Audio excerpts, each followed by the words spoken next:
Hello guys, welcome to my YouTube channel Ishu Suhani channel में आपका स्वागत है। कैसे हैं आप सब लोग? आशा करती हूँ आप सब लोग बहुत अच्छे होंगे। मैं भी बहुत अच्छी हूँ।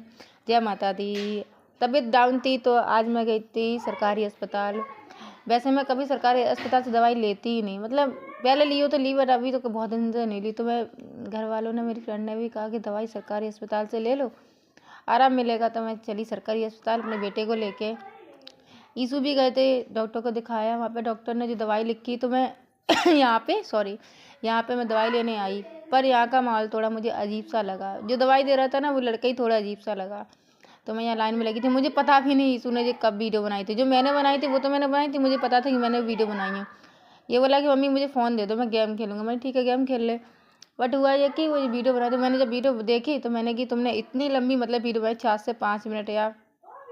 मैंने कि चलो कोई नहीं, जो भी मेरे काम ही आने वाले, क्योंकि जब हम लोग यूट्यूब पे कदम रखते हैं तो हमारे लिए एक एक वीडियो बहुत कीमती होती है। तो ये वीडियो भी मेरे लिए काम ही आई, जो मैंने सारी वीडियो को ऐड करके एक ब्लॉग बना दिया पूरा न्यू। तो यहाँ पे मैं बहुत देर से लाइन में लगी थी, क्योंकि लाइन लगती है, महिलाओं की अलग लगती है, पुरुष की अलग लगती है। ठीक है, दवाई यही मिलती है। अगर बाई चांस ऐसा होता है कि कोई ट्यूब या कोई सिरप ऐसा होता है जो नहीं मिलता, तो हम लोग को मेडिकल से लेना पड़ता है, प्राइवेट। ठीक है, तो मैडम ने जो दवाई लिखी थी, कुछ दवाई ऐसी थी जो यहाँ मिल गई थी, कुछ दवाई ऐसी थी जो मिल के भी ना मिली थी। ठीक है, क्योंकि मैडम बोली कि ये दवाई नहीं चलेगी दूसरी। फिर मैं दूसरी बार फिर यहाँ पे आई तो यहाँ पे वो दवाई मिली ही नहीं। तो मैंने क्या किया, मैंने जितनी भी ली थी ना वो ही वापस कर दी। फिर मैंने मेडिकल से बाहर के जो प्राइवेट में, भले ही पैसे गए मेरे, बट दवाई मैंने वहाँ से ली। क्योंकि देखो, मुझे एक तो दवाइयों से बड़ा डर लगता है। मैं इतनी बड़ी ज़रूर हो गई, पर मुझे दवाइयों से बहुत डर लगता है। हमारे घर वाले भी जानते मैं दवाई नहीं खाती। और यहाँ पे देखिए, सबसे ज़्यादा भीड़ थी आज, बहुत भीड़ भी बहुत थी। मैं यही सोची थी कि भीड़ है, पर मुझे है ना यहाँ पे अच्छा ही लगा। मतलब पता है क्यों? जैसे कि मैं बहुत डरती थी, पता नहीं मैं कैसे अकेले क्या, क्योंकि अस्पताल में मैं फर्स्ट टाइम ऐसे जो अकेले दवाई लेने आई। नहीं तो घर पे होती तो हमारे पापा जाएँ या हमारी मम्मी जाएँ, भाई जाएँ। ठीक है, और ससुराल में तो मैं सारा ही सफ़र मेरा अकेला ही है। मैं ज़्यादातर अकेले ही वर्क करती हूँ, जितना भी मैं कर पाती हूँ।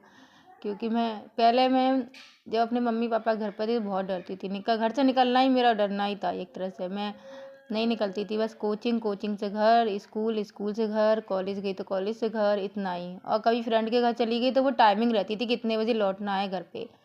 तो ये रूल्स था मेरा वहाँ का, और वो रूल्स मेरा कंटिन्यू रहा जब तक मैं उस घर में थी तब तक। यहाँ पे आ गई तो यहाँ पे मेरा खुद का अलग, मतलब कहते नहीं है ना कि लाइफ चेंज होती है, तो यहाँ पे आके थोड़ी लाइफ और चेंज हो गई। तो यहाँ पर तो सारा वर्क मुझे अकेले ही करना पड़ता है। मैं जितना भी करती हूँ सारा वर्क अकेले। हाँ, कहते हैं ना कि कमज़ोर लोग स्ट्रॉन्ग बन जाते, तो मेरा हाल वही था। जब मैं वहाँ कमज़ोर तो नहीं थी, बट कमज़ोर थी ये समझ लो।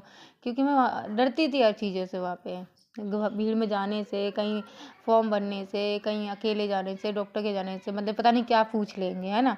यहाँ पे क्या है, यहाँ पे अब सब कुछ अकेले करती हूँ। डरती तो मैं नहीं हूँ, अब डरती मैं किसी से भी नहीं हूँ, वजह कि हर चीज़ का ध्यान रखती हूँ इसलिए।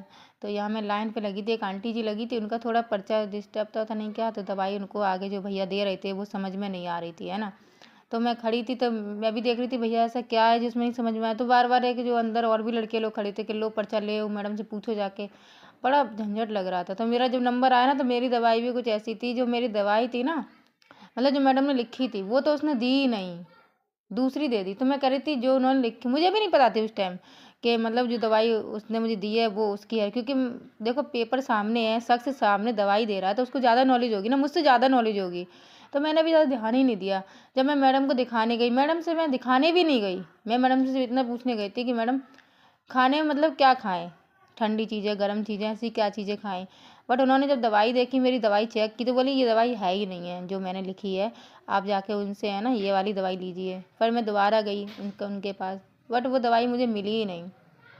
अब वो थोड़े एटीट्यूड वाले थे, मतलब घमंड टाइप का दिख रहा था मुझे ना, कहते हैं अलग ही शख्स थे। चिड़चिड़ापन था उसके, मतलब बोलने में भी, उनके शब्दों में चिड़चिड़ापन था। तो दे ही नहीं रहा था मुझे क्या, और भी लोग पर्सन थे उनको भी नहीं, मतलब सही ठीक से बोल रहा था। मुझे तो ऐसा लग रहा है कि इसकी एक खिसक गई, सबसे पहले तो इसकी दवाई देनी चाहिए। बट मैं लेके आई ना, मैं फिर दिखाने की, मैडम वो नहीं दे रहे हैं दवाई। तो मैडम बोली इसको बदल दो, नहीं चाहिए, आप मेडिकल प्राइवेट जाके मेडिकल से ले लीजिए। मैं नहीं, ठीक है। दिक्कत क्या है, देखो जब प्रॉब्लम होती तो मैं प्राइवेट और सरकारी में क्या है, बट मैं सरकारी इसलिए आ गई थी कि शायद एक बार फ्री की दवाई खा के देखते हैं। बट मुझे तो फ्री की जमती ही नहीं है ना, यही हुआ ना कि मुझे फ्री की जमी ही नहीं और मैं प्राइवेट लेके गई। अगर जमती ना तो मुझे मिल जाती दवाई, मुझे नहीं मिली। जो दवाई मुझे चाहिए थी वो नहीं मिल पा रही थी।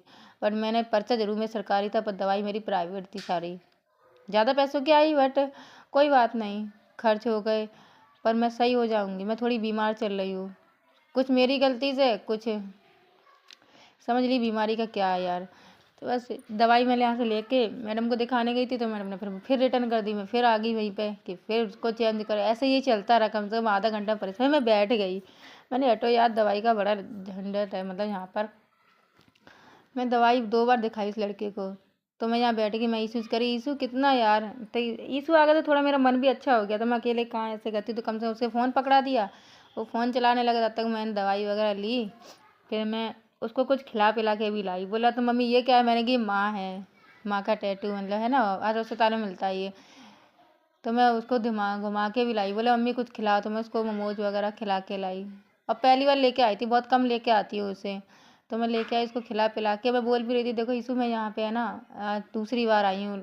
एक बार जब आई तो मेरी एक बार तबीयत और ख़राब थी, इस बार मैं फिर आ गई। तो दवाई मैंने खा ली है। मुझे तो अभी तो कोई मतलब आराम दिख नहीं रहा, क्योंकि दवाई खा के 1-2 दिन में पता चलेगा मुझे। तो ये देखिए, मैं सरकारी जिला अस्पताल बरेली में थी, और मैं यहाँ ईशू से ये कह रही थी कि ये देखिए, ये अभी कुछ अब चेंजेस हो गए थे बहुत ज़्यादा से, नहीं तो थोड़े थे। तो मैं उसको दिखा के आई। वो भी शायद मेरे साथ पहली बार ही आया था, पर मैंने उसे दिखा दिया और कुछ खिलाया पिलाया, कुछ सामान दिला के उसको ले गई। और जो खुद के लिए सामान था वो भी मैंने लिया, जो मेरे लिए अच्छे के लिए था। तो